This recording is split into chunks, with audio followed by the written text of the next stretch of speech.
Hello friends, आप सबका आपके अपने चैनल कोविन लेक्चर्स में एक बार फिर से स्वागत है। तो कैसे हो आप सब? उम्मीद करता हूँ आप सब अच्छे होंगे और आप सबकी पढ़ाई भी अच्छी चल रही होगी। तो आज की इस क्लास में हम कक्षा 10 गणित विषय की वर्कबुक 2023-24 के वर्कशीट नंबर 32 को सॉल्व करना सीखेंगे, जो कि आपकी प्रश्नवाली 12 पृष्ठीय क्षेत्रफल और आयतन से संबंधित है। हमने वर्कशीट नंबर 1 से लेकर 31 तक सभी को बहुत अच्छे से सॉल्व करा दिया है। साथ ही साथ आपकी विज्ञान विषय की वर्कबुक की क्लासेस भी चल रही है। वो सब क्लासेस आप चैनल की प्लेलिस्ट पर जाकर आराम से देख सकते हैं। चलिए क्लास शुरू करते हैं। पहला प्रश्न है, यदि एक शंकु की तिर्यक ऊंचाई 9 मीटर, तिर्यक ऊंचाई यानी एल कितना दिया हुआ है 9 मीटर, और आधार की त्रिज्या यानी आर बराबर दिया हुआ है 12 मीटर, तो शंकु का वक्र पृष्ठीय क्षेत्रफल ज्ञात कीजिए। ठीक है, तो सबसे पहले जो दिया हुआ है लिख लेते हैं। प्रश्नानुसार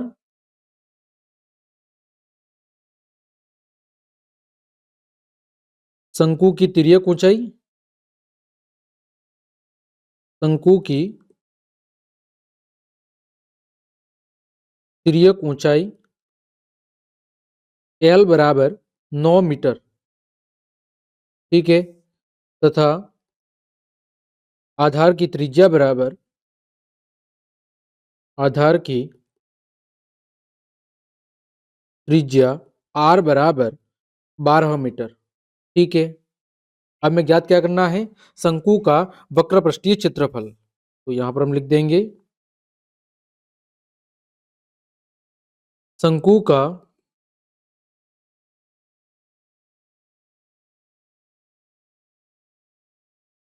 वक्र पृष्ठीय क्या निकालना है, क्षेत्रफल। ठीक है, शंकु का वक्र पृष्ठीय क्षेत्रफल बराबर, सूत्र होता है पाई आर एल। क्या होता है, पाई आर एल। तो यहां पर पाई का मान कितना है, 22/7 है। आर यानी त्रिज्या कितनी है, 12 मीटर है। और आपकी एल का मान, तिर्यक ऊंचाई कितनी है, 9 मीटर है। तो इसको हम क्या करना है, सॉल्व करना है। तो 22/7 को आप चाहे तो 3.14 लिख ले, गुणा 12 नंबर कितना हो जाएगा, 108 मीटर स्क्वायर। 108 का किससे गुणा करना है, 3.14 से। तो कितना आएगा, 339.12 वर्ग मीटर यानी मीटर स्क्वायर। यही आपका क्या होगा, वक्र पृष्ठीय क्षेत्रफल। सिंपल सा है, केवल सूत्र लगा देना था पाई आर एल, और हमने आर का मान रख दिया 12 और एल का मान रख दिया 9। तो हमारे पास वक्र पृष्ठीय क्षेत्रफल आ गया। दूसरा है, एक घन का संपूर्ण पृष्ठीय क्षेत्रफल 486 वर्ग सेंटीमीटर है, घन की भुजा ज्ञात कीजिए। तो हम लिखेंगे कि घन का संपूर्ण पृष्ठीय क्षेत्रफल, घन का संपूर्ण पृष्ठीय क्षेत्रफल, सूत्र क्या होता है, 6 भुजा स्क्वायर। क्या होता है, 6 भुजा स्क्वायर बराबर, यहां पर कितना दिया हुआ है, 486 सेंटीमीटर स्क्वायर, है ना। तो 6 गुणा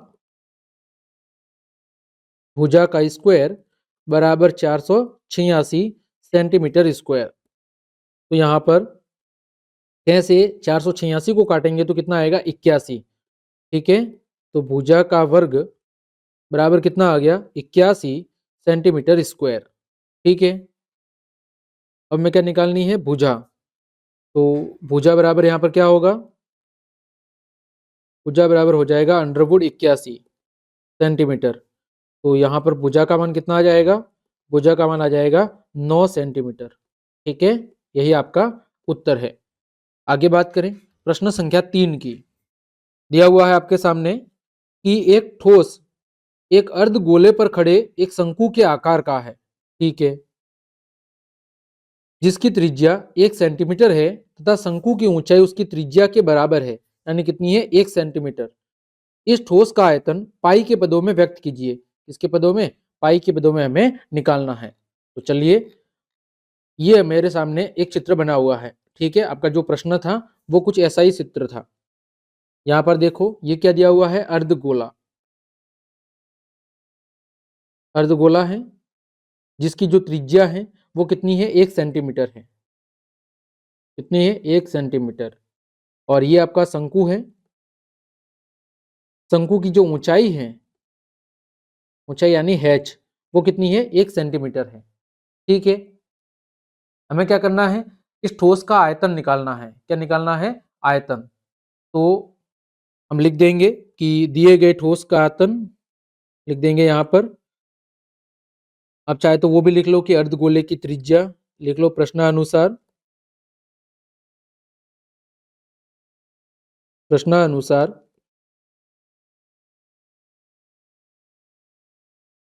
अर्धगोले की त्रिज्या r बराबर 1 सेंटीमीटर। ठीक है, तथा शंकु की ऊंचाई, शंकु की ऊंचाई h बराबर भी कितना है? 1 सेंटीमीटर। ठीक है, अतः दिए गए ठोस का आयतन, अतः दिए गए ठोस का आयतन, तो अगर मुझे इस पूरी ठोस आकृति का आयतन निकालना है तो एक तो अर्धगोले का आयतन जोड़ना पड़ेगा और एक शंकु का जो है उसका आयतन जोड़ना पड़ेगा। तो हम लिख देंगे कि अर्धगोले का आयतन, अर्धगोले का आयतन प्लस शंकु का आयतन।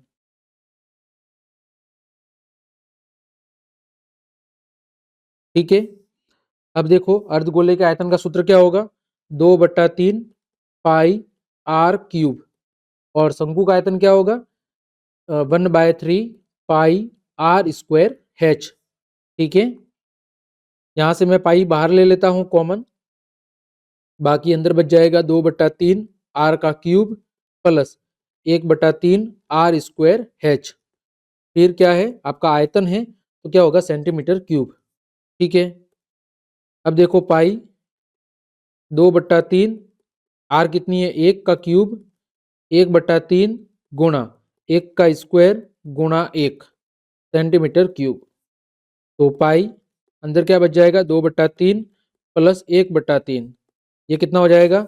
पाई 3/3 सेंटीमीटर, इस क्या था? आयतन, सेंटीमीटर क्यूब, सेंटीमीटर क्यूब। 3 से 3 कट जाएगा तो इसका उत्तर कितना आ जाएगा? पाई सेंटीमीटर क्यूब। ठीक है, आयतन बराबर पाई सेंटीमीटर क्यूब, यही आपका क्या होगा? अभीष्ट हल होगा। ठीक है, यानी में ठोस आकृति का आयतन निकालना था तो अर्धगोले का आयतन प्लस शंकु का आयतन, दोनों का आयतन को हमने जोड़ दिया तो हमारी जो कुल ठोस आकृति थी उस पूरी ठोस आकृति का आयतन आ गया। आगे बात करें प्रश्न संख्या 4 की, तो इसका आयतन कितना आया था? आयतन आया था पाई सेंटीमीटर क्यूब। ठीक है, ठोस का आयतन, ठोस का आयतन बराबर पाई सेंटीमीटर क्यूब। चौथा, एक बेलन की ऊंचाई 11 सेंटीमीटर है और उसका वक्र पृष्ठीय क्षेत्रफल 968 वर्ग सेंटीमीटर है, तो बेलन के आधार की त्रिज्या ज्ञात करो। क्या करनी है? बेलन के आधार की त्रिज्या ज्ञात करनी है। तो यहां पर हम लिख लेंगे कि प्रश्नानुसार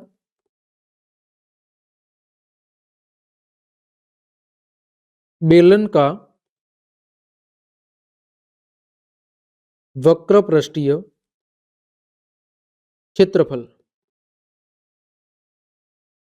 बराबर कितना है? 968 सेंटीमीटर स्क्वायर। ठीक है, सिंपल सी बात है, वक्र पृष्ठ का आपका सूत्र लगा दो। क्या होता है? 2 पाई आर एच, 2 पाई आर एच बराबर 968 सेंटीमीटर स्क्वायर। ठीक है, तो यहाँ पर 2 गुणा 22/7, आर का मान कितना है? आर का मान ज्ञात करना है, एच कितना है? 11 बराबर 968 सेंटीमीटर स्क्वायर। ठीक है, 11 से 968 को काटेंगे, कितनी बार कटेगा? 88 बार। ठीक है, 22 से 88 कितनी बार कटेगा? 4 बार। और 2 से 4 कितनी बार कटेगा? 2 बार। तो यहाँ पर आर का मान कितना आ जाएगा? 7 गुणा 2 सेंटीमीटर, आर बराबर 14 सेंटीमीटर। ठीक है, यही आपका उत्तर है। तो बेलन के आधार की त्रिज्या कितनी है? आपकी 14 सेंटीमीटर है। आगे बात करें प्रश्न संख्या 5, 14 सेंटीमीटर त्रिज्या के गोले का संपूर्ण पृष्ठीय क्षेत्रफल और आयतन ज्ञात करो। तो हम कहेंगे गोले का आयतन और गोले का संपूर्ण पृष्ठीय क्षेत्रफल, गोले का संपूर्ण पृष्ठीय क्षेत्रफल। क्या होता है सूत्र? सूत्र होता है आपका 4πr²। क्या होता है? 4πr²। तो यहां पर बस मान रख दो, 4 पाई की जगह 22/7 और r की जगह 7 × 7। जब हम इसको सॉल्व करेंगे तो हमारे पास ये आ जाएगा 2464 सेंटीमीटर स्क्वायर। ठीक है, ये आ गया आपका संपूर्ण पृष्ठीय क्षेत्रफल। फिर बात करें गोले का आयतन। क्या निकालना है? गोले का आयतन। लिख देंगे गोले का आयतन। गोले का आयतन सूत्र क्या होता है? 4/3 पाई r²। तो 4/3 आर, पाई की जगह 22/7 और r का क्यूब, r यानी कि 14 का क्यूब। ठीक है, जब हम इसे सॉल्व करेंगे तो हमारे पास जो आयतन है वो आ जाएगा आपका 11,498.6 सेंटीमीटर क्यूब। ये आपका आ जाएगा आंसर। ठीक है, केवल आपको मान रख के गुणा सही करना है। आगे बात करें प्रश्न संख्या 6 की। दिया हुआ है 7 सेंटीमीटर त्रिज्या के अर्धगोले का संपूर्ण पृष्ठीय क्षेत्रफल और आयतन ज्ञात करो। तो हमें क्या करना है? अर्धगोले का संपूर्ण पृष्ठीय क्षेत्रफल। अर्धगोले का संपूर्ण पृष्ठीय क्षेत्रफल सूत्र क्या होता है? 3πr²। ठीक है, तो 3 पाई की जगह 22/7 और 7 का स्क्वायर। तो इसे सॉल्व करेंगे तो हमारे पास जो अभिष्ट उत्तर आएगा वो आ जाएगा 462 सेंटीमीटर स्क्वायर। यह आ गया आपका संपूर्ण पृष्ठीय क्षेत्रफल। फिर बात करते हैं गोले के आयतन की। यहाँ पर अर्धगोले का आयतन। अर्धगोले का आयतन सूत्र होता है आपका 2/3 पाई r²। है ना? तो यहाँ पर 2/3 पाई की जगह 22/7 और r की क्यूब की जगह 7 का क्यूब।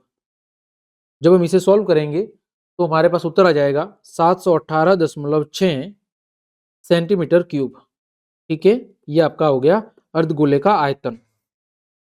आगे बात करें प्रश्न संख्या 7 की। एक दीवार की लंबाई 5 मीटर, चौड़ाई 30 सेंटीमीटर और ऊंचाई कितनी है? 3 मीटर है। दीवार बनाने में 20 सेंटीमीटर गुणा 10 सेंटीमीटर गुणा 7.5 सेंटीमीटर माप की कितनी ईंटों की आवश्यकता होगी? देखो यहाँ पर लंबाई, चौड़ाई और ऊंचाई दी हुई है, मतलब दीवार कैसी है? दीवार आपकी घनाभाकार है। कैसी है? घनाभाकार, घनाभ के आकार की। अब देखो यहाँ पर कुछ मान दिए हुए हैं वो मीटर में है, कुछ सेंटीमीटर में है। तो हमें पता है कि 1 मीटर बराबर कितना होता है? 100 सेंटीमीटर। कितना होता है? 100 सेंटीमीटर।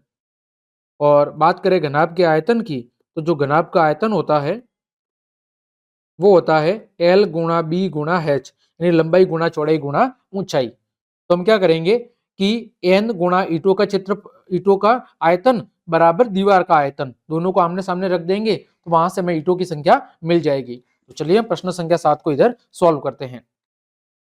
प्रश्न संख्या 7। तो हम लिख लेंगे कि माना माना दीवार के निर्माण में, दीवार के निर्माण में n ईंटों की आवश्यकता पड़ती है। कितनी? n ईंटों की आवश्यकता होगी। ठीक है, तब हम क्या करेंगे? n गुणा एक ईंट का आयतन, n गुणा एक ईंट का आयतन बराबर दीवार का आयतन, बराबर दीवार का आयतन। ठीक है, तो n बराबर क्या होगा? दीवार का आयतन, सॉरी, दीवार का आयतन बटे में एक ईंट का आयतन।